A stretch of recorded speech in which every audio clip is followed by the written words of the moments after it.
everyone, and welcome back to another episode of Elevate with C&M Coaching. My name's Maggie, and thank you so much for joining us here today. I have a great topic today. We are going to talk about following up with unsold customers, which is a huge topic. I know that a lot of people have questions about this and sort of how to handle it, so let's dive right in. So the first thing I want to say about following up with an unsold lead is sort of a twofold kind of process. First, if you're handling your initial phone call properly, you shouldn't have too many of these types of phone calls to make. Most of the time, unsold follow-up phone calls are because our initial handling of the phone call, whether it's inbound or outbound, wasn't sufficient, and we weren't able to accomplish those goals of getting that customer in the door. So we need to first learn how to handle those. Now, we are going to be talking about those customers that we talked to one time and we put them into our CRM and we never hear from them again. And we spend countless hours leaving them voicemails trying to get back in touch with them. That's what I want to focus on today. So the first thing that you want to try to do, as I mentioned, is handle your first phone call with these people more effectively. Think about your rapport building process at your store. What are your main goals? What are the things you're trying to accomplish during that initial phone call to wow that customer and tell them why they want to do business with you in the first place? Remember that a lot of this is about boosting your customer's confidence in your ability to help them. If a customer doesn't feel as though you can actually help them, they're not going to come in. So if you're an independent dealer, this is about making sure your customer meets your basic minimum requirements, making sure that they feel confident in their ability to get financed. And if you're a new car store, it's more about your inventory and making sure the customer knows that you know exactly what they're looking for and how you can help them when they come in. So there's obviously two parts to this. If you're in a used car store and you're a buy here, pay here dealership or an independent subprime lender, you have a different goal than a new car store. Your goal is to boost their confidence in their ability to get financed versus inventory when you're a new car store. What remains the same and what's concurrent between these both two types of industries is that you need them to feel like you have something they want. Because if you don't, then why would they come in? Why would they waste their time coming in if they don't think you can help them? So that's one of the first things that you need to make sure you're doing is handling that first phone call effectively and efficiently and making sure your customer understands, I have what you need and I can help you. Because if they don't, then there's no reason for you to continue to try to follow up with them. They're not going to answer your phone calls and they're not going to return your voicemails. Make sure your first initial phone call is effective and that you're doing everything you can to boost your customer's confidence in your ability to help them. Now, if you have a customer that comes in and test drives but ends up not buying, you have to try to get them back on the phone to figure out what happened. Did they purchase elsewhere? Was it pricing? Was it down payment? Was it loan terms? What prevented this customer from continuing the process with you? Did someone maybe treat them unfairly or they felt like the customer service wasn't top notch? We have to try to get them on the phone to figure out exactly what it is that prevented them from continuing or following through with the purchase. So when you're leaving voicemails, you do have to be careful about the information that you leave. What I mean by that is if you pack the voicemail full of so much information, you're going to create a reason for the customer to not need to call you back. So we really need to make sure that as we're leaving messages that they are informative. We don't have to stick to the 1980s good news message. The message should be informative, but it also should not be all the marbles. It shouldn't be your whole poker hand laid out in the audio for the customer. You need to still create some sort of excitement and a reason for them to need to call you back. You could even say something like, "Hi, this message is for Amber. Hi, Amber. This is Maggie calling from ABC Motors. The reason I'm calling today is in regards to your visit back on December 1st. If you could please give me a call back, I do have something very important to discuss with you regarding that visit. You can reach me at," and then leave your contact information. Or if the customer was interested in financing, you could say, "The reason that I've called today is in regards to your application for financing, and I do have some important details I need to discuss with you.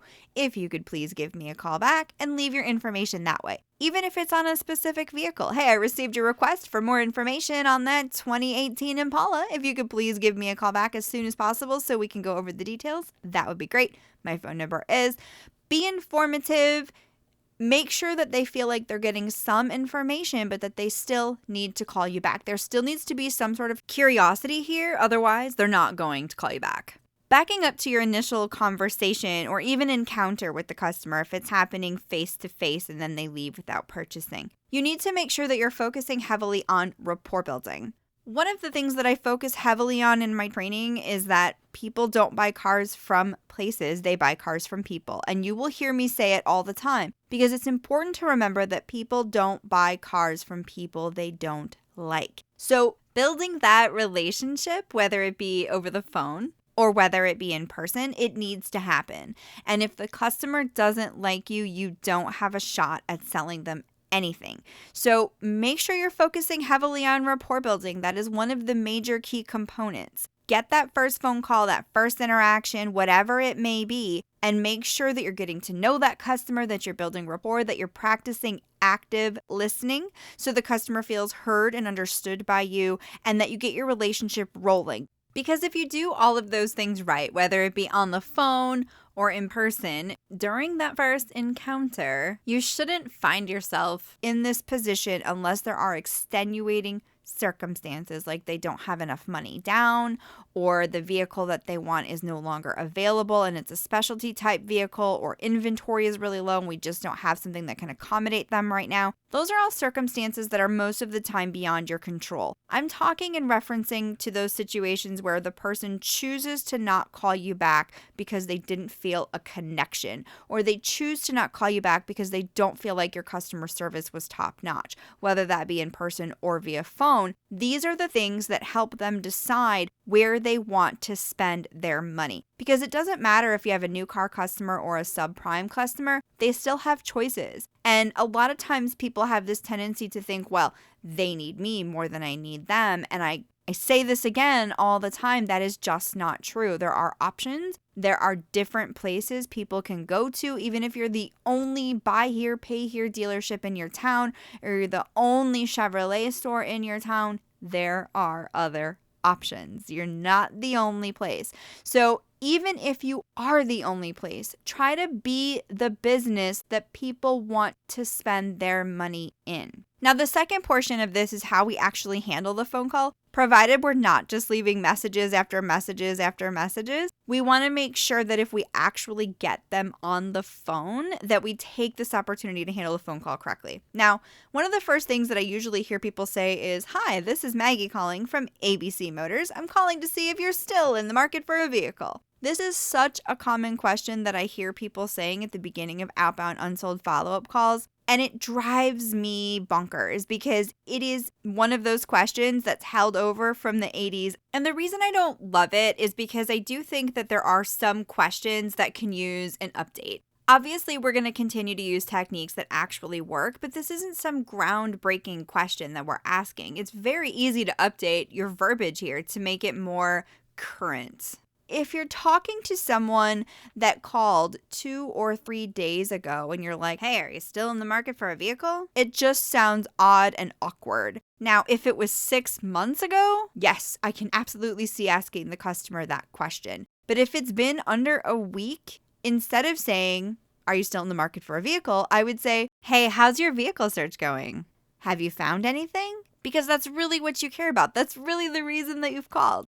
So remember to always start your conversation off by asking for the customer. Don't assume the person who answers is the person you need to speak with. Once you have the right person on the phone, then tell them why you're calling and thank them for taking your call. For example, "Hi, is Gina there?" "Hi, Gina. This is Maggie calling from ABC Motors. I hope I've caught you at a great time today. Thank you so much for taking the time to talk with me. The reason that I've actually called is to see how is your vehicle search going?" And then pause.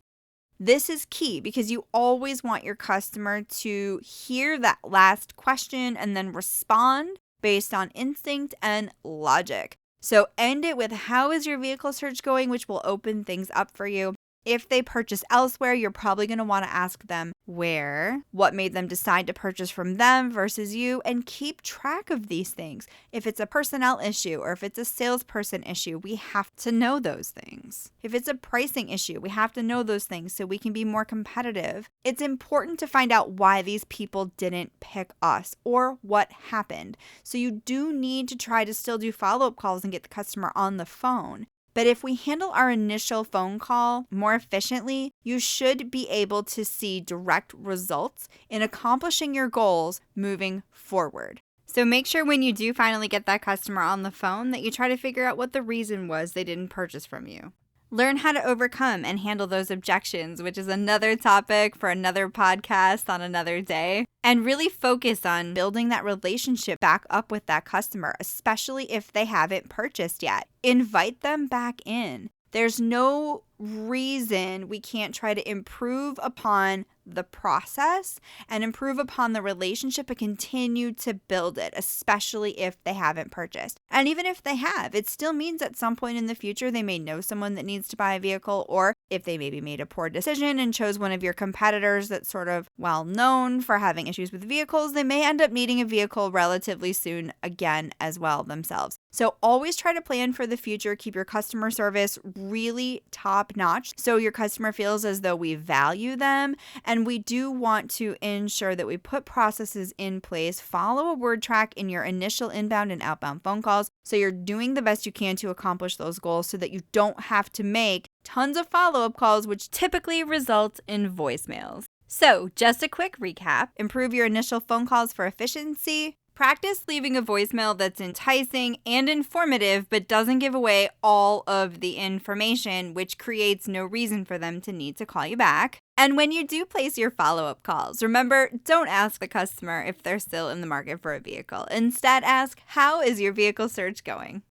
Thank you so much for joining us here today at Elevate with C&M Coaching. We'll be back on Thursday with our call of the week. Have a great day.